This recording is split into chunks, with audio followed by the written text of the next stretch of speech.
各位朋友，大家好，欢迎来到查理私募，我是查理博士，坐标加州硅谷。科技巨头微软自2月初财报公布以来，已经从480美元一路崩跌到408美元。那么 AI 的冲击是否会让 MSFT 股票像 CRM、Adobe 那样腰斩再腰斩？微软这次能否再印一回，重塑软件之王的雄风？此外，随着市场逐渐消化凯文沃什可能的美联储新政，美股市场中高被估值的科技股，包括我们今天要聊的 AMD 以及当红炸子鸡美光和闪迪，它们的股价是否还有大幅下跌的风险？本期节目，查理为你深入解答。这是2月4日美股的盘面，可以看到市值排名前10的巨头股票之中，简直是血红一片，惨不忍睹啊！其中跌得最重的分别是英伟达、特斯拉和博通，都有单日超过4%的跌幅。巧合的是，他们的 P/E ratio 本益比也是巨头之中最高的，分别达到了42、374和62。那么，这是否意味着随着美元逐渐走强，市场开始杀估值的进程？过去你只要 EPS 增速足够高，一年有个30%、40%的年增速，那么你的 PE 达到50、100甚至200都没有问题。而现在，朋友们，情况可能正在发生变化。然而，令查理有点小感动的是，CII 投资组合重仓的微软，居然成为了万红丛中的一点绿，和苹果 AAPO 并驾齐驱，成为美股下跌潮之中逆势上涨的定海神针。其实啊，在2025年之前，微软和苹果都是科技巨头之中防御性最强的股票，他们在2022年的美股大熊市中也是跌幅最轻的，表现比英伟达、Meta、亚马逊都要好很多。那今天我们最关心的问题就是微软的股价能否在410美元附近止跌，然后在接下来几个季度做均值修复，重新站上510美元的右侧。这里显示啊，微软股票在过去5年的表现，它的总体涨幅仅为70.8%，跑输给标普500指数77%的涨幅，更是被纳指100 QQQ 高达82.8%的涨幅完爆。而两家后来居上的软件通讯巨头谷歌和 Meta， 更是有218%和149%的惊人表现。那么，决定微软能否追上谷歌的关键，就变成了 AI 人工智能对于它的软件业务到底有啥影响，是利空还是利多？这张图显示了微软的主营业务，可以看到它的核心产品分为3块，分别是 Office 365和 LinkedIn 为代表的企业服务。Azure 云计算服务以及 Xbox 业务、并搜索业务等等。如果我们按单项业务来划分，微软排名前3的细分业务分别是服务器和 AI 云服务、Microsoft 365商业版和包含了暴雪公司的游戏类业务。首先，我们来看看 Azure 云服务，它已经成为微软市值增长的头号引擎。作为 OpenAI 的首席云供应商，Azure 承载了全球最顶尖的 AI 模型训练与推理。在2026财年的第2季度，Azure 的年营收增速达到了惊人的39%，目前的合同总积压额已飙升到6250亿美元。当然，有接近一半的长期订单来源于 OpenAI， 这也是 MSFT 股票崩跌的关键原因。投资者现在非常担心，如果 OpenAI 没有办法在今年上市融资，那么微软高达3000亿美元的算力合同就变成了空头支票。然而，查理认为，市场的这种恐慌恰恰是对于微软算力主权的误解。即便 OpenAI 遇到了融资的障碍，微软手中握有的并不是废纸，而是目前全球最稀缺的资源——大规模高性能算力集群。在 AI 扩张的元年，如果 OpenAI 消耗不了这些算力，那门外排队等待接入 Azure AI 服务的财富500强企业会瞬间填补这些产能。换句话说，微软面临的不再是需求的坍塌，而是产能分配的甜蜜烦恼。聊完了 Azure， 我们把目光转向 Microsoft 365业务，这可是微软名副其实的印钞机。简单来说 ，Microsoft 365就是微软把经典的 Office 办公套件，包括 Word、Excel 和 PPT， 进行了互联网化和全家桶后升级的产物。它是目前全球最成功的 SaaS 业务。以前买 Office 就像是买断一套房，而现在订阅 Microsoft 365就像是租房子，只要按月或者按年付给年租金，你就能永远住最新的房子，还附带保安、保洁等各种增值类服务。当然，这块业务也是投资者质疑未来会被 AI 冲击最大的业务。在2026年的市场逻辑之下，华尔街的担心并非空穴来风。既然 AI 已经能自动写报告、做 PPT、回复邮件，那人们是否还需要订阅昂贵的 Office 全家桶呢？如果未来一个 AI agent 能够搞定所有的工作，微软这种基于传统文档工具的护城河会不会坍塌？查理认为，这种质疑忽略了微软最核心的权力武器——数据生态与行政门槛。微软其实并没有坐以待毙，而是通过 Agent 365将自己从一个写字工具变成了 AI 管理平台。你以为你在用 AI 代替 Office，其实你是在 M365的框架内运行 AI。很多初创企业的 AI 工具确实很好用，但是他们进不了财富500强的门。为什么？因为企业需要的是合规、安全和账号权限管理。微软通过 Entra ID 和安全审计，把全人类最核心的商业数据都锁在了 Microsoft 365的盒子里。此外，微软力推的 Copilot 业务，它的增长动力也很强劲，付费席位已冲上1500万个，同比增长率高达惊人的160%。目前拥有超过3.5万个席位的大型企业客户数量，同比增长了3倍，活跃用户同比激增10倍，且每位用户与 Copilot 的对话次数翻了一番。虽然目前 Copilot 的渗透率也很低，仅为3.3%，但是它已经为微软带来了约54亿美元的年化收入。而随着2026年6月即将到来的全球涨价潮，这一板块的盈利上限将被进一步的拉高。最后，微软的 Xbox 游戏业务的势头也很猛，通过收购动视暴雪公司，微软已经从一家卖盒子的公司转型为全球顶级的内容平台。它不再需要你买不买 Xbox 主机，只要你订阅了 Game Pass，无论是在电脑、手机还是在智能电视上，你都能玩到《使命召唤》等顶级3A 大作。凭借5亿月活玩家和手中握有的《暗黑破坏神》《魔兽世界》等超级 IP，微软正在构建游戏界的 Netflix。总的来看，微软的逻辑非常清晰：Azure 筑底，Microsoft 365抽成，Xbox 抢夺用户的时间。尽管 AI 之初的质疑和与 OpenAI 的绑定让 MSFT 股价短期震荡，但是微软早已不再是那个靠卖 Windows 活着的公司了，它正在成为 AI 时代的数字基础设施与精神食粮的双重垄断者。好，聊完了微软公司的基本面，我们来看看 MSFT 股票的情况。可以看到，它在今年的每股收益 EPS 能够比去年再涨20.3%，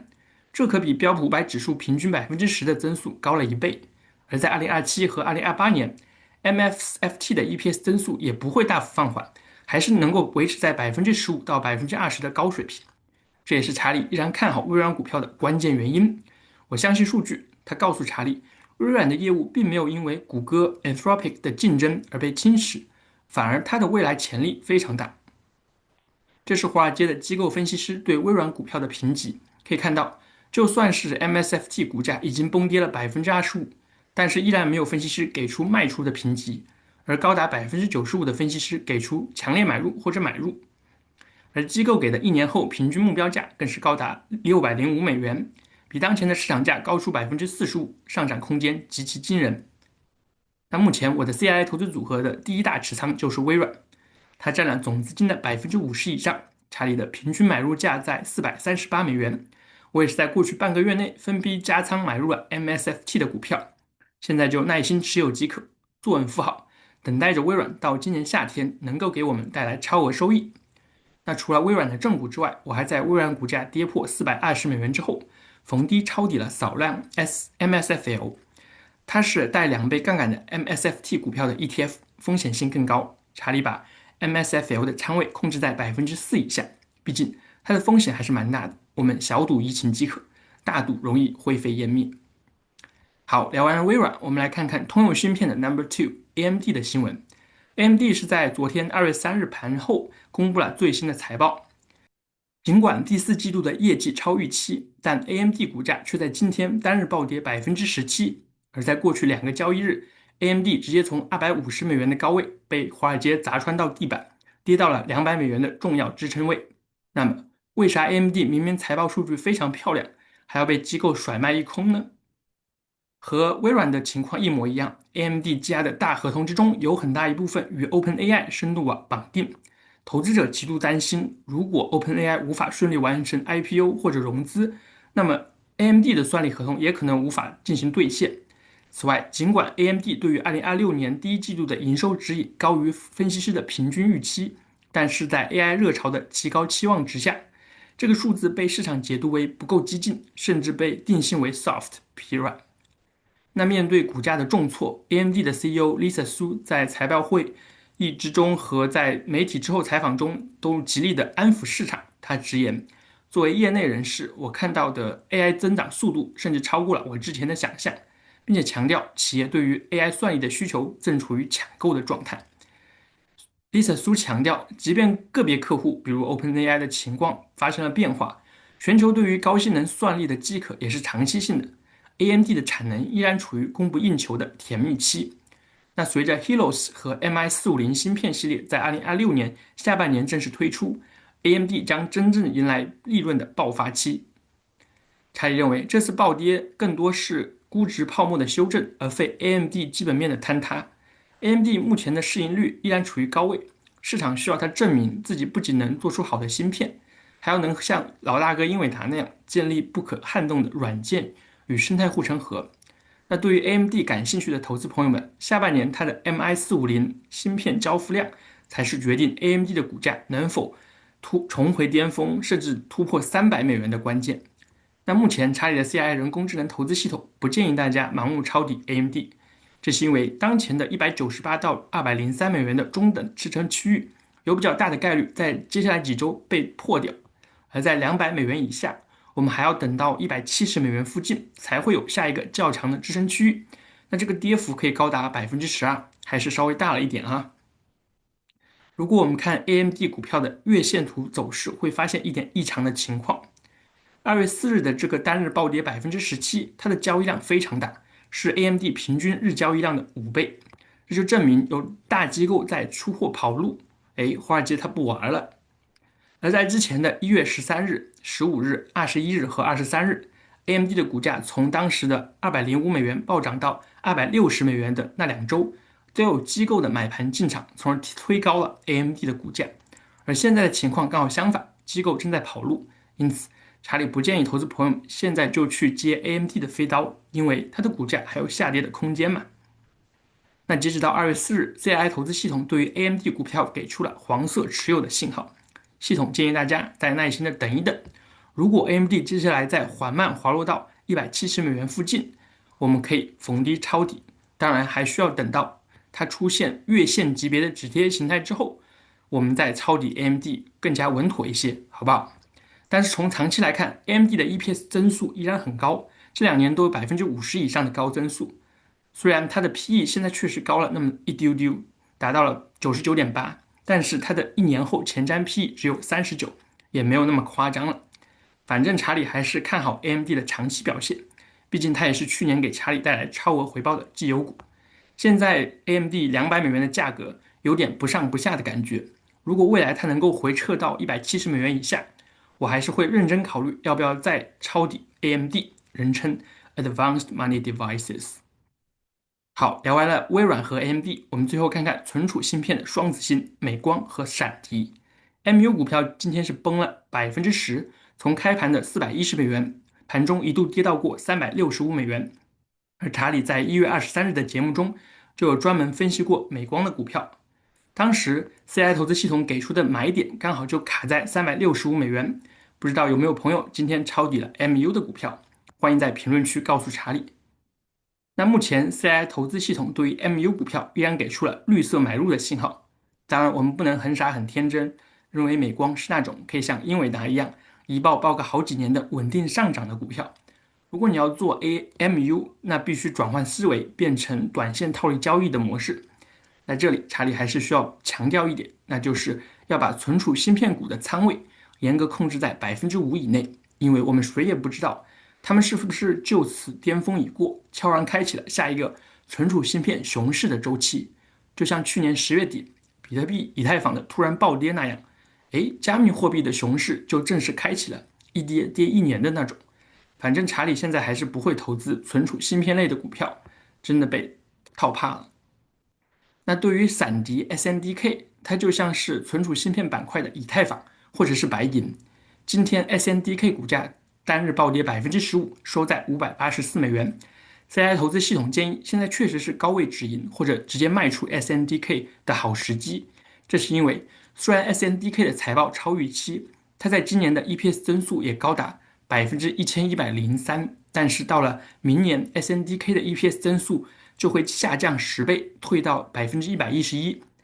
更可怕的是，到了2028年，SNDK 的 EPS 就会变成负增长，下跌到负的8.6%。那在美股市场流动性逐渐不足的今天，SNDK 的股价大概率会间歇性的下跌，也就是变成高点变低，低点变得更低。反正查理强烈不建议朋友们在这个时候入手 SNDK， 真的玩的就是心跳。火车头前捡钢镚，风险太大，收益又太低了。好，聊完今天的主题，我们来看看截止到2月4日 CI 人工智能投资系统的最新仓位配置。我的 AI 系统会根据每天更新的金融数据，包括标普500指数的走势、美债及利率的变化、全球央行的流动性、大宗资产价格的波动，来对美股、短债、黄金和比特币的持仓比例做出必要的调整或者维持不变。那目前 CI 系统建议把股票部位的持仓比重从昨天的75%提高到86%，同时把剩下14%的资金放在超短期美债、USFR、SGOV 或者 SHY 中避险。在过去几天 ，VIX 指数有显著的上涨，现在达到了18.6。市场对于 AI 投资泡沫的警惕、美联储未来的不确定性，还是抱有很大的担忧。那在个股层面，系统推荐考虑买入业绩很硬的大公司的股票，分别是英伟达、微软和博通，他们的买点也以绿色数字标了出来，朋友们可以参考一下。接下来是 CI 投资组合的最新持仓情况，可以看到，到了2月4日，涨得最好的股票变成波音、波克夏哈撒韦、美图秀秀 Match、量子计算 ETF QTUM 和亚马逊的股票。查理根据 CI 投资系统的提示，卖出了短期美债 ETF SHY， 把获得的资金用来逢低加仓买入了科技指数 IYW 和英伟达的股票。查理认为，我们可能需要等到3月份才能看到美股大盘企稳，科技股止跌反弹的迹象。那交易结束之后 ，CI 投资组合的前6大持仓分别是微软占比50.7%，Meta 占比13.4%，科技指数 IYW 占比9%，标普500动量指数 SPMO 占比7.6%，和亚马逊占比7.4%。和往常一样，未来的 CI 投资组合如果有新的持仓变化，我也会及时更新，请朋友们保持关注。如果您想第一时间得到 CI 投资组合的讯息，可以加入查理斯木频道会员，您会获得实时更新的交易细节，不用等到下一个节目。此外 ，CI 会员还会收到查理斯木今日宏观经济展望以及频道内容独家抢先看的权利。好，以上就是本期节目的全部内容，查理的个人观点不构成投资建议。您对 AMD 财报之后的暴跌有什么看法？科技股的杀估值会持续吗？请在评论区留言，我们一起讨论。如果我的节目对您的投资决策有帮助，请您多多帮忙点赞分享。查理非常感谢各位朋友的大力支持，我也会陪伴着大家穿越牛熊，在市场中成长。祝您周中愉快，操盘稳健。我们下期节目再见。